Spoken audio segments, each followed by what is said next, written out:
Hello, hello, and welcome to the Color Whisperer Show, where we talk about all things home and healing. I've been away for a couple of weeks because I've been away for a couple of weeks. I was in a wedding. I haven't been to a wedding in I can't even tell you how long. And I was a bridesmaid and I had to wear purple. It actually worked out pretty cool, but definitely out of my comfort zone. So, and I came home, my computer's broken. So hopefully this weekend, my IT guy's going to come over and fix it. Yay. So, pardon the background and the lighting and all that stuff. But today we have an exciting show. So, I have a dear friend. Her name is Lisa House, and she does some really wonderful healing. And she's just overall a wonderful person. You can't help but love her. So, anyway, without further ado, I want to welcome Lisa House to the show. Hi, everyone. Thank you so much, Jeanette. I appreciate that.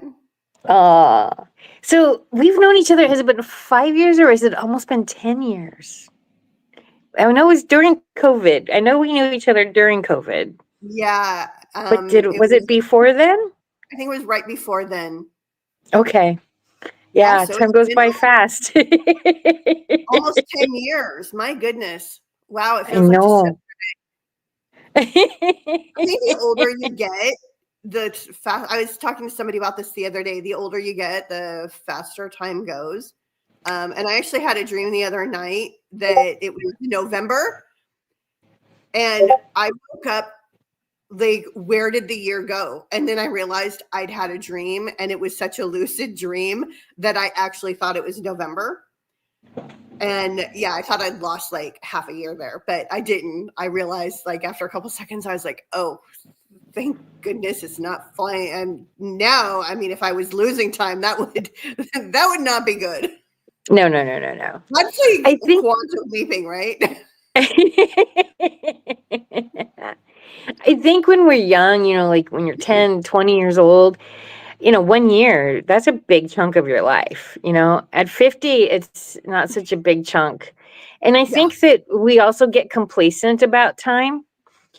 After a while, we kind of take it for granted. And at 20, it's like, oh, there's so much I want to do. And like, you don't even know what that is, but like, you've got this whole world to create. And by the time you get to 50, you're like, oh, what have I done? And Right. even if you've done, I mean, there are people who've done great things, but I think we all judge ourselves harshly on what have I done? I know I've done some good in the world. Is it as much good as I wanted to do? No. Yeah.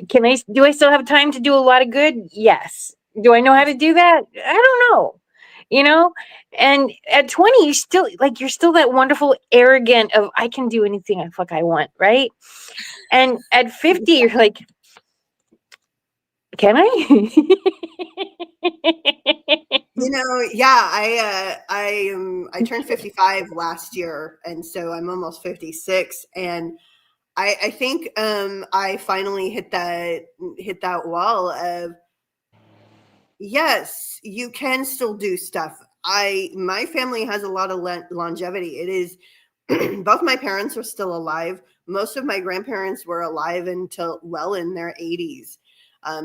And still functioning well. My mom's 75 and she's still going. My dad's 77, I believe, and he still works. So, I have theoretically, I could have a good 3 more decades left. That's a lot of time to do a lot of good. Right? Especially if we keep advancing spiritually and medically. It is feasible to expand our life even more in a healthy way, right? With this push for natural medicine and the marriage of the natural medicine with the Western medicine, you can make great strides and live a longer, healthier life. I truly believe that. And that's one of the things I'm working on.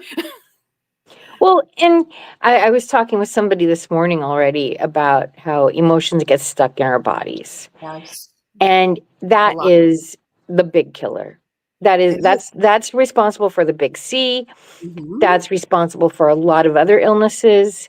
And so when we talk about how emotions get stuck in our bodies and how the fuck do we get, I'm sorry, I'm really Hey, you know what? how do we get them out? I should back off. This is we don't know who's You listening. know, you heard me But last how night. do we get it out? Because like that's the $60 million question, because these emotions are literally eating us up. Mhm.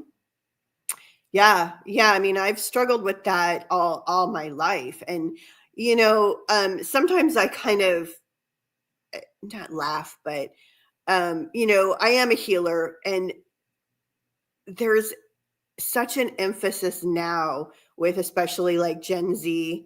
I don't like to like compartmentalize, but I'm going to a little bit about trauma. They have said they're like 15 to 25 years old. They're trauma. They're all trauma.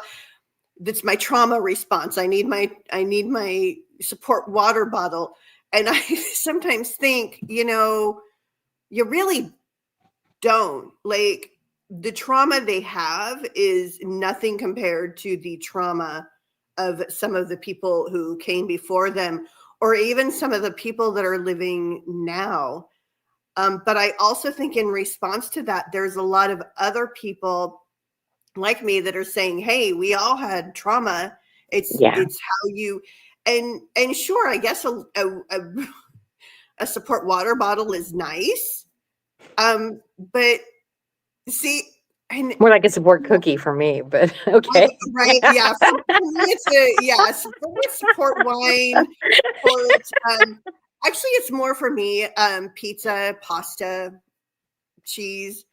If anything like fatty or carby for me, but yeah, it's interesting to me how there's such like we didn't talk like when we were young, we didn't talk about No, our trauma. Like we had to be no, really, really close to somebody. Um, we didn't have a lot of support animals or support anything. And I do think that there's a place for them. I absolutely do. But I also think sometimes, um, when you're sometimes we take this idea of trauma a little bit too far and we create our own trauma. We create yeah, our own um, issues within our body and within our spirituality because we want to be like everyone else. It's almost like if you don't have trauma, you're not part of the club and you're not. And, personally, I would love to just let mine all go. that's right. And I think, and I think I probably have let a lot of it go.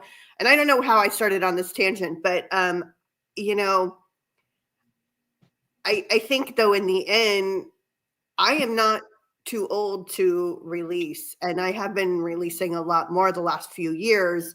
And specifically, like the last year, and my mom, I love it. My mom turned 75 years this year. She turned 75 in February. And that was actually a big trigger for me. That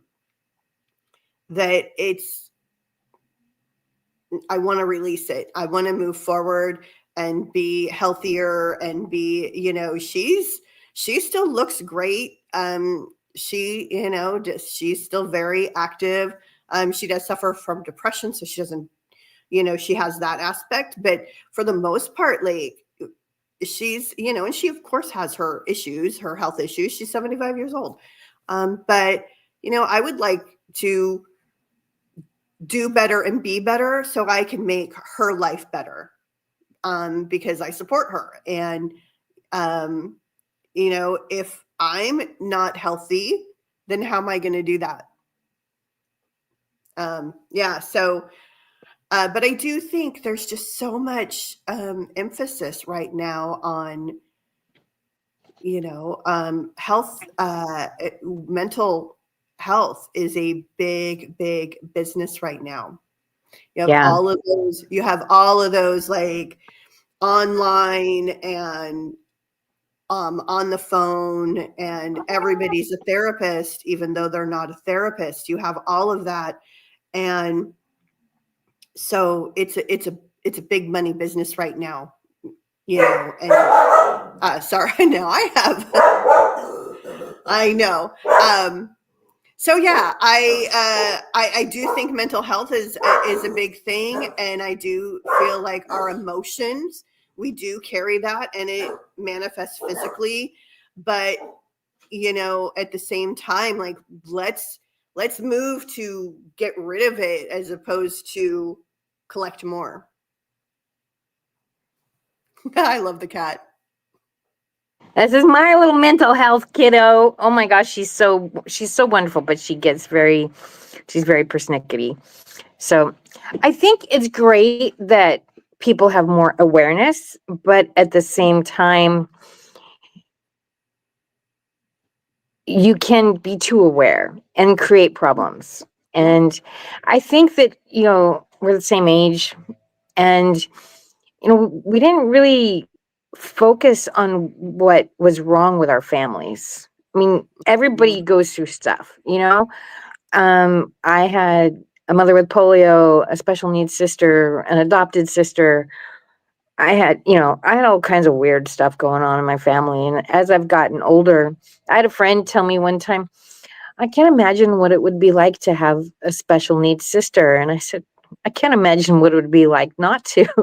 Right? Yeah, And it's just like, this was my normal, I was probably, this is terribly, but it's also kind of who I am.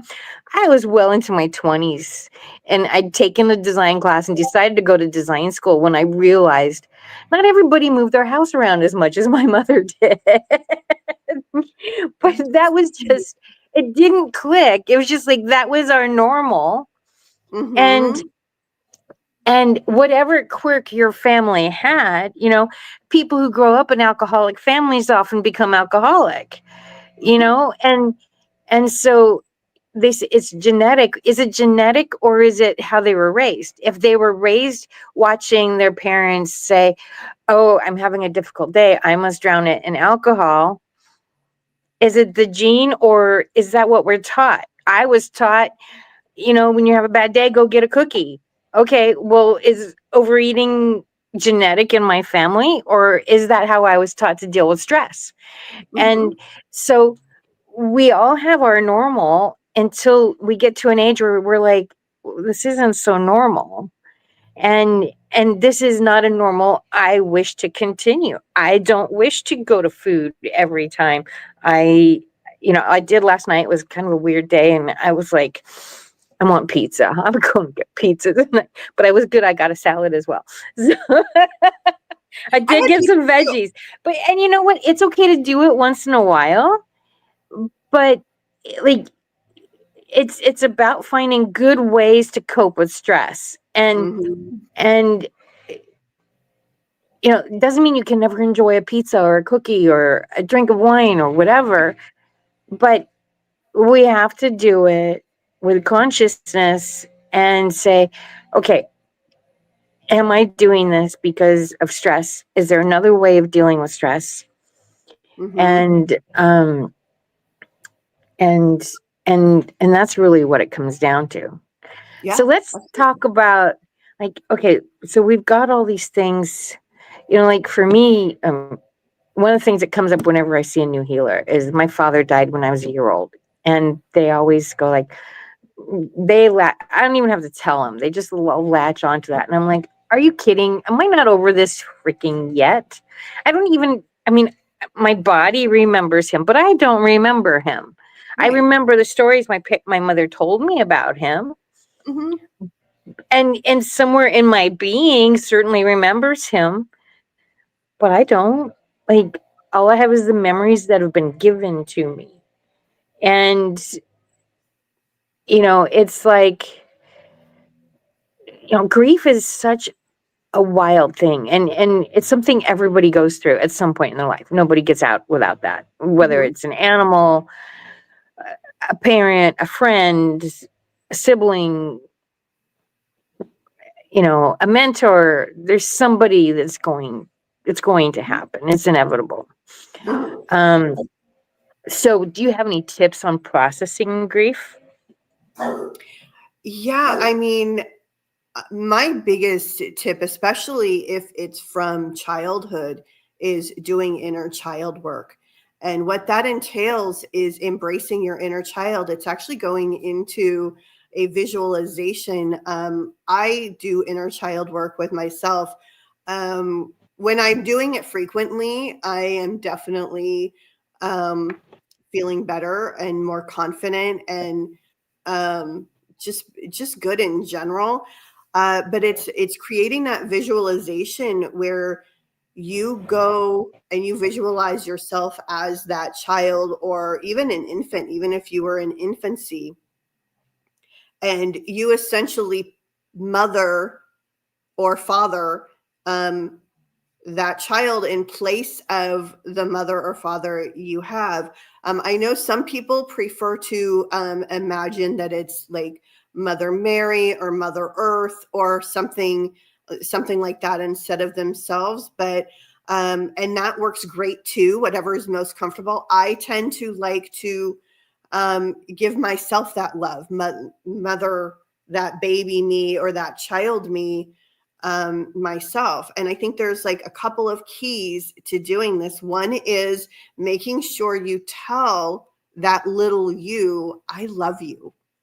Another component is touch. Imagine taking yourself in your arms or whatever that figure is, and holding and hugging. Touch is very, very important. And then the third part of that is do play. When I was a child, I loved to go on to the playground. I loved the merry-go-round and the swings. And so when I am doing inner child work, a lot of times I imagine taking my little self to the park, walking there, getting on the putting myself on the merry-go-round or watching myself climb out, twirling it or pushing myself on the swings, and feeling into that joy and that laughter, because there are those times. Obviously, if it's an infant, there's not a whole lot of play. That's where you really focus on the holding and the loving, and you tell yourself all kinds of good, wonderful things like you're beautiful, you're strong, you are capable, you are worthy, right? How many of us don't believe we're worthy and that we don't deserve? So if you're just saying those things over and over, it helps. It resonates within you as well, because you're getting that from yourself. So that would honestly be my top tip for grief. If it's something that happened in your adulthood, you can actually still do that. You can still go back to yourself 5 years ago, 10 years ago, a year ago, and give yourself that love. And you know what? It's also important to know it's okay to grieve. It is okay to grieve, but it is also okay to let the grief go. You still have your memories, you still have the love, but whoever you're grieving, they don't want you to sit in a place that is unhappy and unhealthy. If they were still here, I am sure they would tell you, I would like you to be happy. I want you to be happy. I want you to live life to the fullest. I don't want you to be stuck. And sometimes we can keep them stuck here. Yeah. I have a friend who lost a child. It was very ugly what happened. Child was less than a year old. And she's keeping that spirit here because she's got a big shrine in her house. It's been 30 years. And it's like it still happened yesterday for her. And so that level of grief, I have another friend who her husband died maybe 5 or 6 years ago. And You walk in her house and you can still feel him there. She will not let his spirit go. And that level of grief keeps them here. Yeah. And that's not fair to them either. No, it's not. Definitely. They want to be like, even if they feel like they're okay here, that spirit is like, if they were in the light, if they were seeing the light, and it's beautiful. It's beautiful. And they can do more good there. Right? And they're still there. I mean, just in a Oh yeah. different way, in a way that's more removed. The way I like to describe it is when a child is in the womb, a parent will talk to the mother will talk to it. She Mm-hmm. feels that she'll feel it respond to music, to her voice, and it's like you can't talk to a baby in the womb the same way you and I are talking. It Right. We don't know exactly what does it hear like it's coming through underwater. Does it? We don't know, but there's every pregnant mother will tell you that they can communicate with that child, and Absolutely. it's just different than how you and I communicate. Mm-hmm. And the next world is very similar, and how we communicate, we just have to listen differently. I've had my mom come to me several times, and I'm not holding on to her or nothing, but she every now and then she'll just come in, and it's really wonderful to have a visit from her. Absolutely. And it, she just comes in to give me support, or when my dad was dying, like, Mama, I need you now. Yeah. Can't deal with this. How did you deal with this? Yeah. and and she'd come in, and she'd kind of at least tell me, yeah, you're doing everything you can do. Right. And probably more comforting than if you were still holding on to her from a place of grief. Yeah, yeah, no, we can't hold on to them. And this lady, like, she's just holding on to this child, and it was terrible. But I had a recent talk with her, and I said, if he had lived, he would be living his own life now. He would be graduated, he would have family, he might have kids of his own. I said he would not be living with you, and he would be graduated, and you need to let him graduate.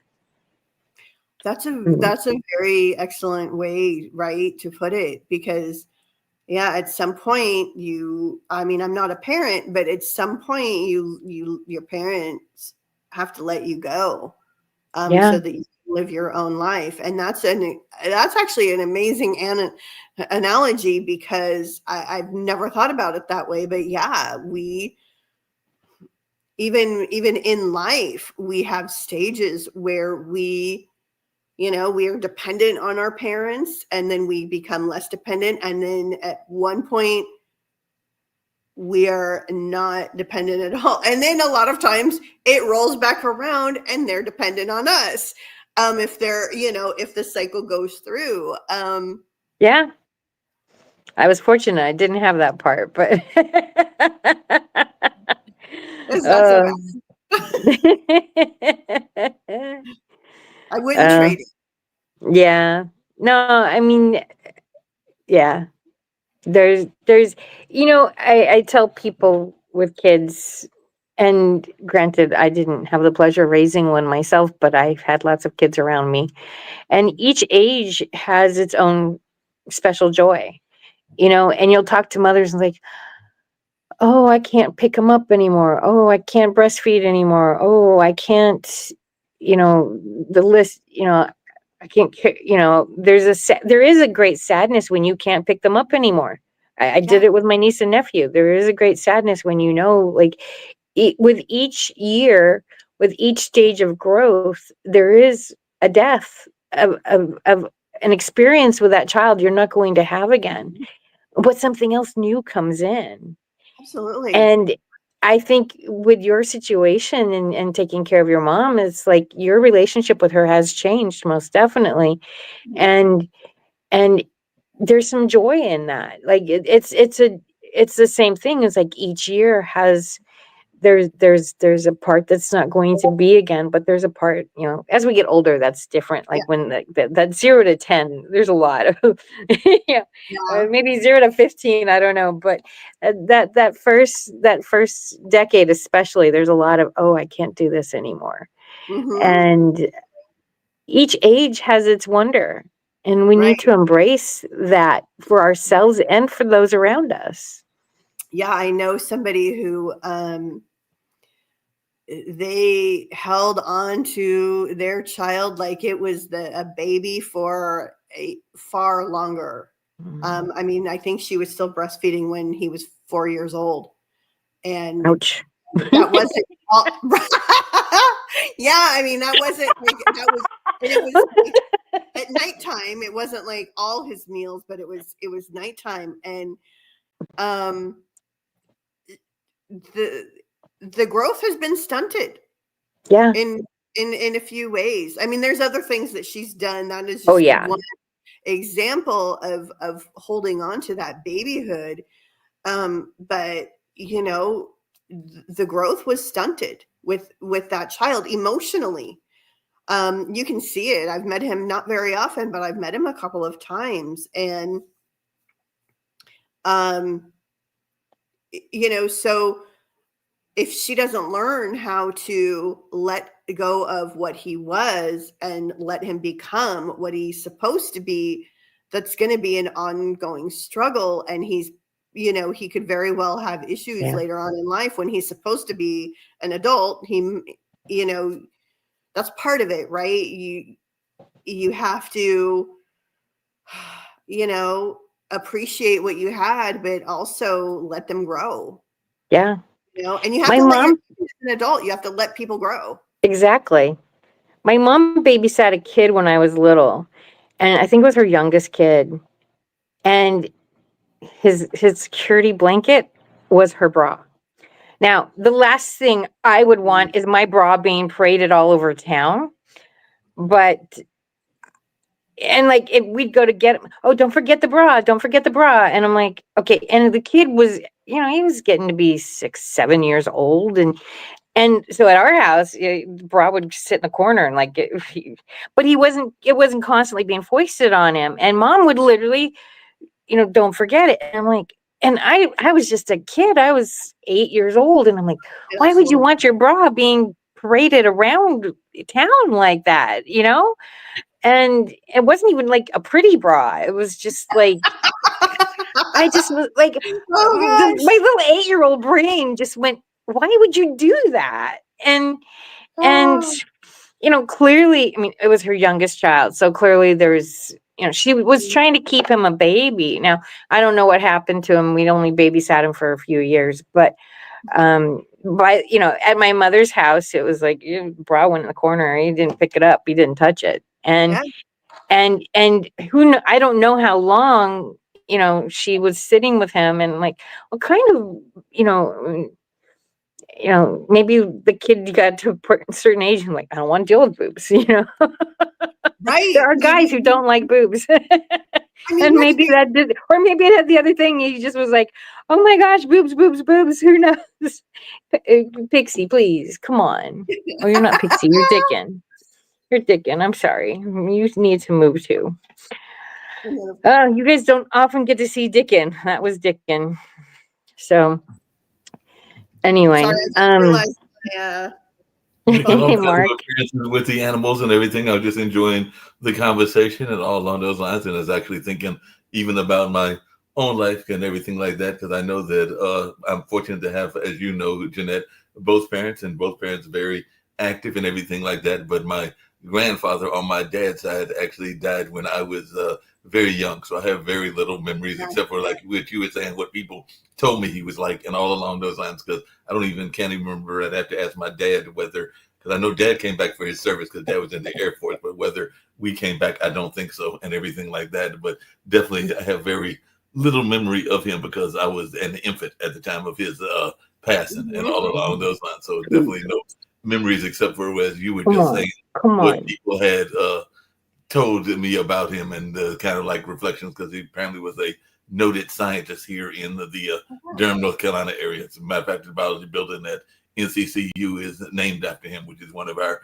HBCUs, and all along those lines. And then just really Wow. quickly, I was going to tease you, and really quickly, Jeanette, because we must have had a telepathic message yesterday, because as you were talking about what you had for dinner, it was pizza and salad, and that's what I had for dinner yesterday as well. So Same.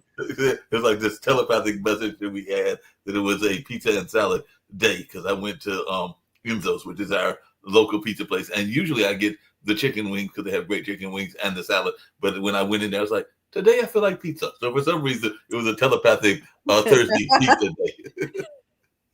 Well, you probably ate before me, but I had there's this amazing place near me. Oh my god, it's so good.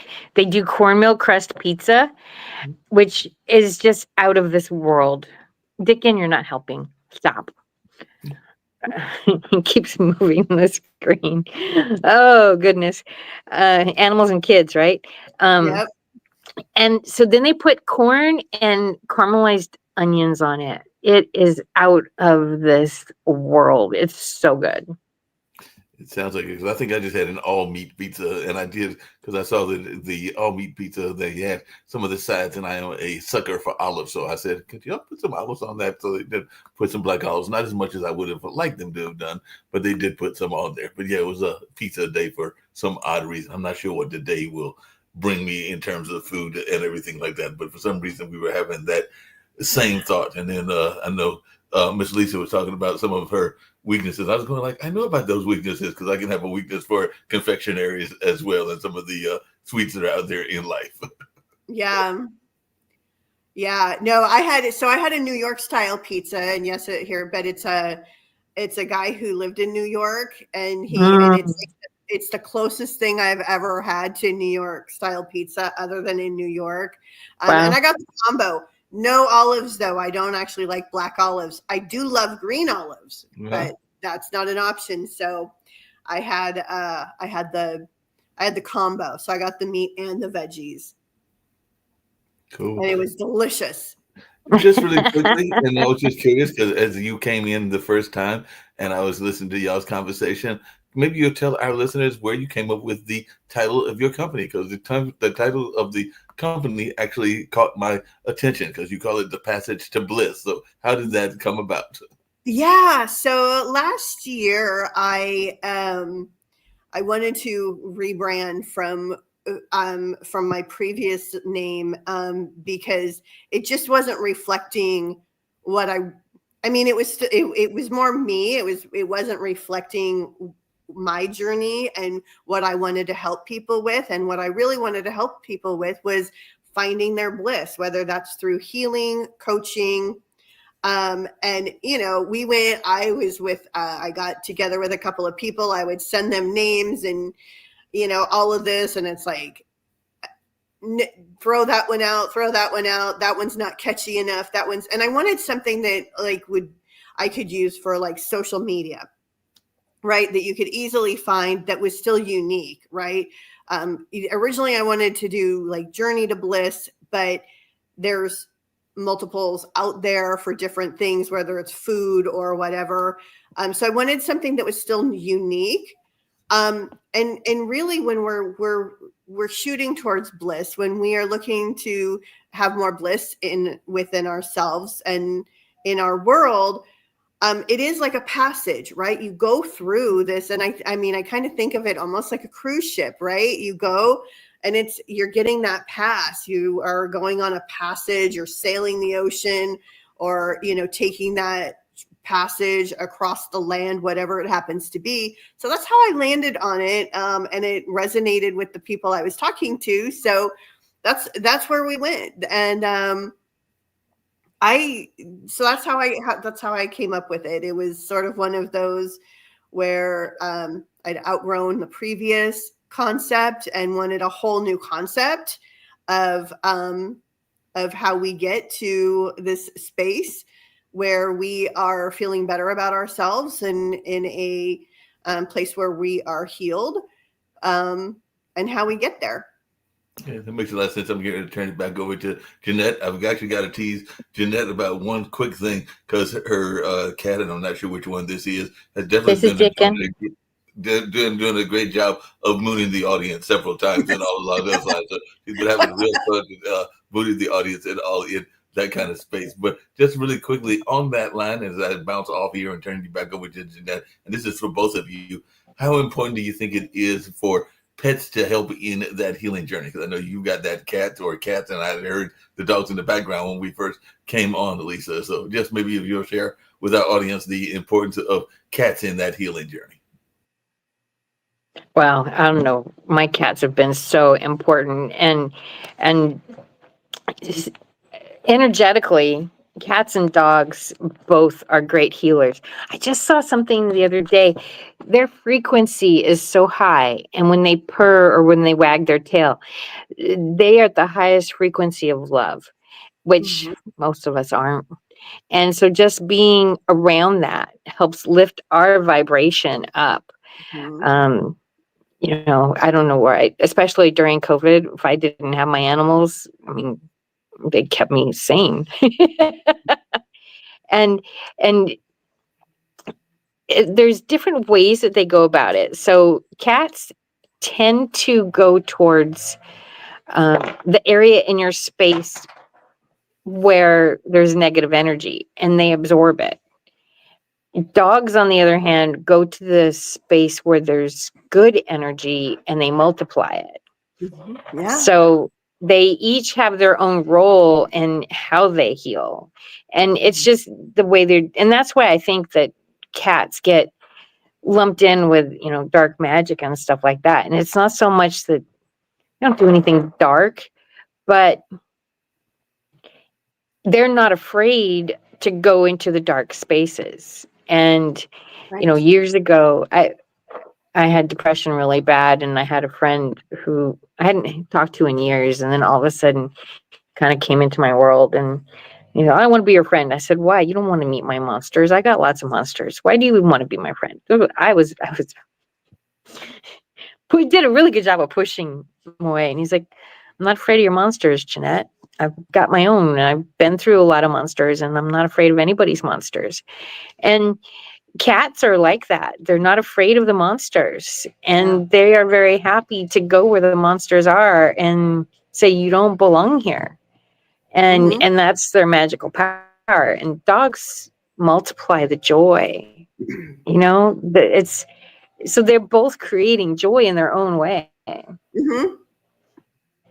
Yeah, I mean, I haven't always had dogs, but I do know that when I do have them, it's so amazing. And I mean, I think you could say every animal is a support animal in whatever capacity. Like Piggy, she's a bulldog, so she has the tiniest little tail. But when that tail is wagging, just this little stub going back and forth, like it brings me so much joy. I am like, that's like a shot of happy juice right there. Just seeing her joy. Like she's a bulldog. She doesn't smile. They don't, they're not like labs or golden retrievers where you can literally see that right because of her face.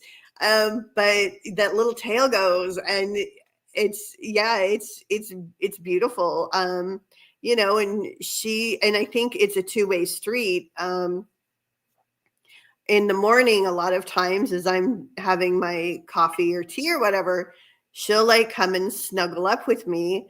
And like, if I'm not petting her, she paws me until I pet her. And it's a mutual healing time for both of us, I think. And when we don't get it, when we don't do that for a couple days in a row because life is happening, we both start to feel it. And so, I think pets are very, very important. And it doesn't even have to be a cat or a dog. It can be a horse, horses are incredibly healing. Yeah, I've been. My sister was in something called therapeutic. Sorry. Oh no. My sister was in something called therapeutic My sister was in something called therapeutic equestrians when she was young, and the horses are incredibly healing. Mm-hmm. It's communication on a deeper level. Mm-hmm. Just on that line and everything, just really quickly, I know that I think I mentioned it to you before. There is a group here, I think it's called Bright Star or something like that here in North Carolina, but it is autism treatment, and they use horses as part Mm-hmm. of that treatment because it is a staple, and the staple is actually helping those people that are facing autism with their horses and everything along those lines. Yeah. And as I've told you before, Jeanette, I've had a lots of different pets. Don't have any pets currently at the moment, even though a friend of mine did give me some seeds, and I'm trying to grow these little garden items in a eggplant or in the egg box. And so far, it looks like the corn and the beans are trying to sprout. So we'll see if this experiment actually works or not, because they told me how to do that. But I did have some pets that were unusual. I think I mentioned that to you, Jeanette, because I had, when I lived in the country, goats, and even here in the city of Durham, a friend of mine that ironically moved to New York, which you just mentioned, Lisa, because they were in theater, they had several geckos. So they gave me the geckos that were named after Italian dishes. So I think I had fettuccine, linguine, and Alfredo. So they gave me three of their several geckos that I kept for about a year and a half, 2 years or something like that. But they were definitely therapy, because sometimes just watching them watch the TV was interesting, because sometimes they would be attracted to the TV light, and you would see them looking at the TV light while I was watching TV at the loft apartment that I was living in that particular time. So sometimes unusual pets can also be therapeutic as well. Yeah. Love it. Love the animal. Pets take us out of our own, and they need love. And anytime we can open ourselves up to love, and I think that was one of the bad side effects of COVID, is that many people who, we kind of got shut down to love. And there was some love that got expanded with people, but there was a lot of, we have to be alone. We have to be alone. We can't be, and I think that a lot of love got shut down. And that was a very sad side effect of COVID. Mm-hmm. And that's why, how many people got pets during COVID? I had neighbors or some people a street over from me, they got a bunch of goldfish, and then they went back to work, and they're like, well, we're not around to take care of them anymore. And I'm like, how much time do you need to take care of goldfish? Because I've had them in my pond lots of times. Yeah, same with dogs. I've had them in my pond lots of times. And so anyway, I said, well, I've got a pond. I said, I'm not going to guarantee you the raccoons won't eat them, but I've got a big pond, and you're welcome to have them here if you want. So they brought them to me, and raccoons did get them, but that's kind of the cycle of life too. Yeah. I don't know if it was raccoons or cats, but Yeah, I used to have and this, I used to take care of dogs. That was, I had a doggy daycare and boarding service in my home.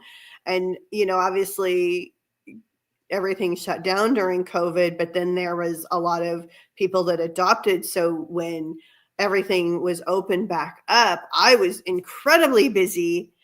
But what was interesting is that a lot of the dogs that I'd had previously that were not anxious, that were good with other dogs, loved all the other dogs, loved playing, were more shut down. They had anxiety, they had separation anxiety from their family. Like their family is all they saw for, and they saw more of them than they ever had before. And then, the puppies that people got, they went into, they had, there was anxiety there too when they got left, when their people went to work or went out or went on vacation and brought them to me. So the pets feel it too. They feel that energy. And so I think, a lot of them are, finally coming out of it, but it takes a while to heal from that, right? So not just us, but you can see it in pets too. Well, and they pick up on our energy. I mean, I see it with my cats. When I'm really stressed, they're like Pixie, who you saw first, and she gets Mhm. really nervous Nelly. And I have become very aware that she gets really nervous Nelly when I'm a nervous Nelly. And Mhm. when I start seeing her, and she'll pick herself, like if she was human, she'd be a cutter. But she Oh, licks herself raw. And so when I start seeing that, I'm like, okay, I need to okay. check myself and Yep. say, whoa, what am I doing? Because I don't want to be doing anything that's Yeah. gonna hurt her. And they do pick up on our energy. My cat that I had when I split with my ex got sick right afterwards, and I felt so guilty. And she was old, but anyway, we Mhm. managed to keep her going for another year, and I was so grateful for that year. And I think she hung on for that year because she knew me losing both of them at the same time would have been too much. And so, and I probably did things that I was putting water in her every other day, and I wouldn't do that to another cat. I mean, but she seemed okay otherwise. And I was like, I couldn't deal with losing her at that point. Mhm. And I think she hung on and gave me a year to, I really do. But I do see when I'm a nervous Nelly or when I'm upset, I see it in them. And Yeah. so they do absorb us too. Absolutely. And they are a reflection of what's going on with us as well. They're mirrors. Yeah, absolutely. Piggy, I can tell Piggy will start licking her paws as well when she's stressed out. And usually when she's stressed out, it's because I'm stressed out or super busy and Mhm. I'm not giving her that calm time. Or some of the clients I had before weren't able to find people to take care of their dogs because they're high anxiety, and so I just let them come and hang out with Piggy and stuff. And Piggy picks up on their energy too. So if if there's one that's very anxious, Piggy is more anxious.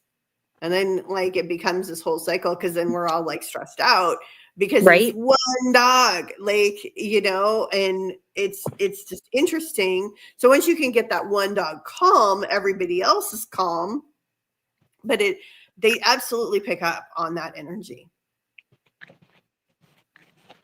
We are getting close to the end of the show. I want to give you a few minutes to really talk about what you do and how you can help people. And if there's time, if you want to do like a little 1 minute meditation or something, or 1 minute to, if there's something short that you want to show off a little bit about how you help people, I would like you to do that. Sure. All right. So I am a healer. I was born a healer. So a lot of work I do is not necessarily a modality. I've learned I'm a Reiki master as well as a shaman. And so I definitely incorporate that. And sometimes I focus exclusively on Reiki. Sometimes I focus exclusively on a shamanic healing. Sometimes I don't do either, and I work with color energy for people because that Very comes from me. powerful. Yeah, it's very powerful, and it just depends on what that person needs at a time. I'm also a bliss. I call it a bliss coach. I do coaching to help people be happier, whether or not that's through affirmations, through meditation, through helping them devise a plan. In my old life in corporate, I was a project manager, so I kind of have incorporated that as a skill of planning into goals, because believe it or not, we actually can create a plan to become more happy. We can absolutely do that. We can do activities. I know a lot of people call it home work. I don't. I call it home play. Like this, even if it's effort, it should still be fun. It should be enjoyable. If it is not enjoyable, it's not going to bring you joy. I mean, it's as simple as that. So, and also, I am an intuitive. I do read cards. I don't usually rely on tarot cards. I know a lot of people really love them because it gives that visual. So I do read cards, but I tend to do more of a reading just without that, or using pendulums, things like that. So I'm an intuitive as well, and can help people define what it is that they truly desire, as well as remove those blocks, whether it's through healing, meditation, coaching, removing your blocks so that you can find that bliss. Um, so that's a little bit about. I also do, as part of that, and it's something I've learned to embrace recently because I was called to do it. Spirit called me to do it. And Jeanette, you know a little bit about channeling in shamanism. They call it shape shifting. So they say you shape shift into another person, animal. It can be living, deceased, spirit guides that people channel. And then again, in shamanism, it's called shape shifting. And that's not something I ever really embraced because of fear. Like that's like something that a lot of people think is super out there, and that I know I can do, but you don't want, you're like, and I got the call to do, they were, my spirit guides are like, look, you need to start doing this now. You need to start channeling. You need to be our voice, or you need to provide the voice that other people need to hear, whether it's a loved one or, somebody they admire or whatever. So I've been embracing that more too. So that's another Cool. way. Yeah, it is really cool. So, Do you want to do a little channeling for us? sure. Okay. Do you want to channel a specific person, or do you want me to channel from my guides? You can channel from your guides. Okay. All I don't right. know that I have a specific person right now that Yeah, no worries. All right. So it does take a minute, not a minute, but you have I to do. get there. I need to get there. I have a couple of primary guides as well as some other Is it non. easier to do somebody? I mean, we can always use. Okay. No, my guides have been talking to me fairly frequently. Okay. Um, and actually, I'm already getting. I have a healing guide, and her name is Shalala, and I'm kind of feeling her wanting to come in. Okay.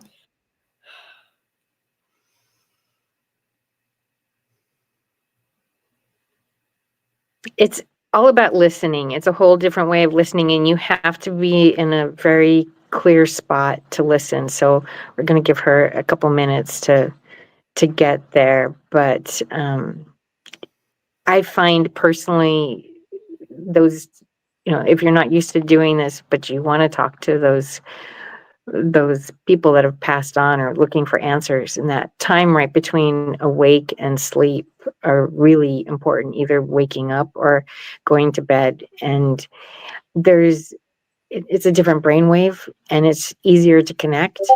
Another time that is very helpful for me is in the shower or driving, and those are both kind of semi-hypnotic states.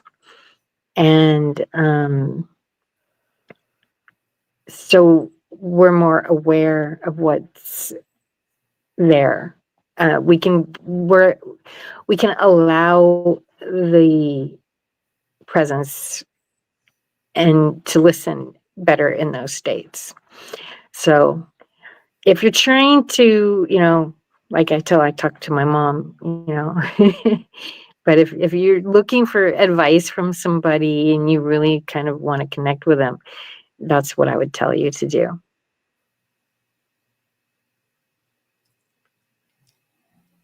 Hello, lovelies. It Hello. is. It is so beautiful here, and it is so beautiful where you are. And I just want all of you to know that there is so much good in the world right now, even though it feels like there isn't. There is so much good. And I would encourage you to seek that out. There are people who are so positive and really want to make things better.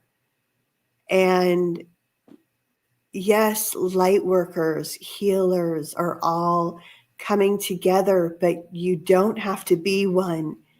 All you have to be is good-hearted. If you are good-hearted, if you have the intention of a better world, you, my friend, my lovely, can find your spot. You can find your people. All you have to do is look. They're everywhere. They're in a smile. They're in a laugh.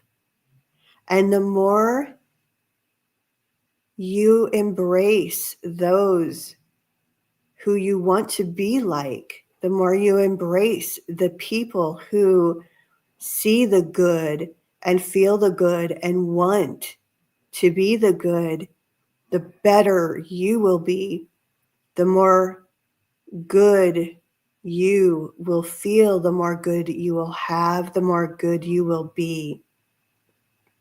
I know this is a rough time, we know, but sometimes in order to grow, we need to hit that lower place. We need to struggle. We need to see what struggle looks like in order to really feel that it's time to move out of where we were and move to that new normal, that new, better life that we all strive to have. You are not meant on earth to have no struggles. You are not meant on earth in a human form to be worry-free. What you are meant is to go through those things and make the decision to be better because of them. Because you cannot truly, in a human form, you cannot truly appreciate the good things unless you've had a little bit of bad. And I know that's hard to hear for some of you, but it is the way it is. You're meant to grow. This is why we go into human form, so that we can grow and move forward and become bigger and brighter and better. It is an experience, and I want you to embrace the experience. And when you look back in a year or 5 years, I want you to see where you are now in that 1 year, in that 5 years, and be able to say, I am happier, I feel good, and the world is a better place. Thank you everyone for listening. Thank you for shining your light. We appreciate you. We are here for you. We are cheering you on every step of the way. Much love, much blessings. Thank you so much. That was wonderful. I don't always remember, so hopefully well, you got the recording. You can go back and listen. But exactly. It was all very inspiring. Thank you. Yes. So that was Shalala. She is my. It took me a while to figure out her name because I was like, oh, well, but she is. She comes to me as very ethereal with her flowing blue, light blue wardrobe and her long blonde hair. And she's very translucent, not translucent, but very pale, translucent in a beautiful way. But she is my healing guy. She's like the one that has been coming to me since, honestly, as far back as I can remember, to help me heal and to provide that healing comfort. Very, very cool. So how do we reach out to you if we want to talk to you? Yeah, so there's a couple of ways. I am on Facebook, and my name is it says Lisa Valentine on here. That's the name I go by, but it's Lisa House. You can always reach me on Facebook. I also have the Facebook page Passage to Bliss, and then you can email me at lisavalentine.healing@gmail.com.